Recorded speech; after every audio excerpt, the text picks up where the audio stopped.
Әлемдегі сіз білмейтін құпиялар, қызықты деректер мен тың ақпарат ғаламатта Арай Райспен. Әйгілі ғимараттардың сіз білмейтін құпия бөлмелері көп әрине. Сіз оны білуіңіз де мүмкін, тіпті білмеуіңіз де мүмкін. Менімше білмейсіз әрине.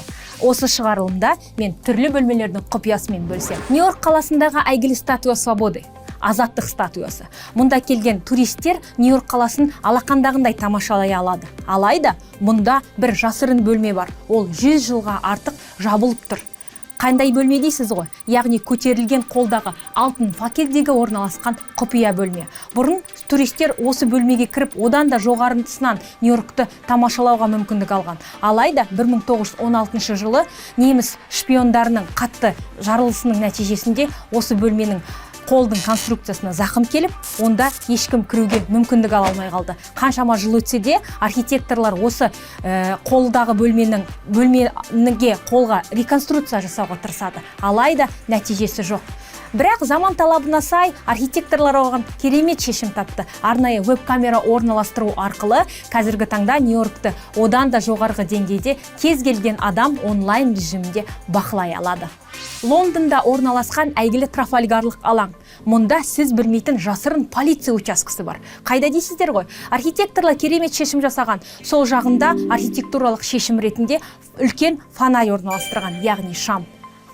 Шамның ішінде қандай полициялық участок болуы мүмкін? Шам сіз ойлағаннан да үлкен. Онда 2 заң бұзушылы адам мен 2 полиция қызметкерлері орналаса алады.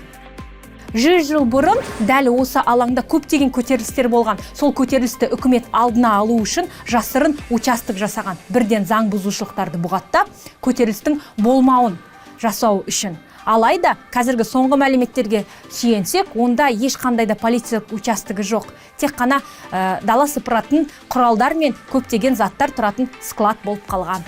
Римде орналасқан әйгілі Колизей. Барып көрмесеңіз де әйгілі Колизейдің суретін, бейнесін кез келген жерден көрген боласыз. Міндетті түрде әрине.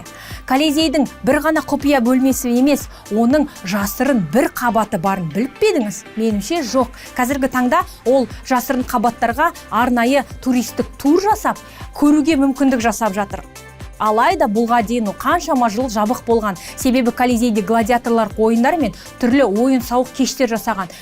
Түгелдей бұл қабатта үлкен механикалық заттар, аңдарды қоятын заттар, көптеген темір торлар мен басқа да осы арнайы шоу үшін керекті заттар болған. Кейбір бөлмелер мүлдем ашылмаған. Қазіргі таңда сізде барып көруіңізге мүмкіндік бар. Егер ақпарат пайдалы болып, менің ақпаратымнан Колизейге барып, сол бөлмеге куә болып жатсаңыз, лайк басып, коммент жазуды ұмытпа. Әйгілі Эйфель мұнарасы. Густав Эйфельдің жобасы бойынша жасалған 19 ғасырда пайда болған бұл мұнараны барлығымыз білеміз. Тіпті кейбіріңіз барып те көрген шығарсыз.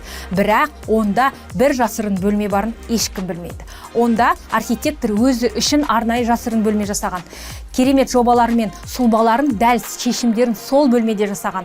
Көп уақытқа шейін ол бөлмеге кіруге рұқсат болмай, кілті де болмай жабық болған. Қазіргі таңда туристерге арнайы қосалқы билет сатылып, сол бөлмені де тамашалауға мүмкіндік беріп жатыр. Құпия бөлмелермен ерекше дәліздер. Енді сіз ешкім білмейтін ақпараттармен, тың деректермен хабардар болдыңыздар. Егер арнамыз ұнаса, подписка жазып, лайк басуды ұмытпаңыздар. Арай Райспен ерекше арнадағы ерекше ақпарат.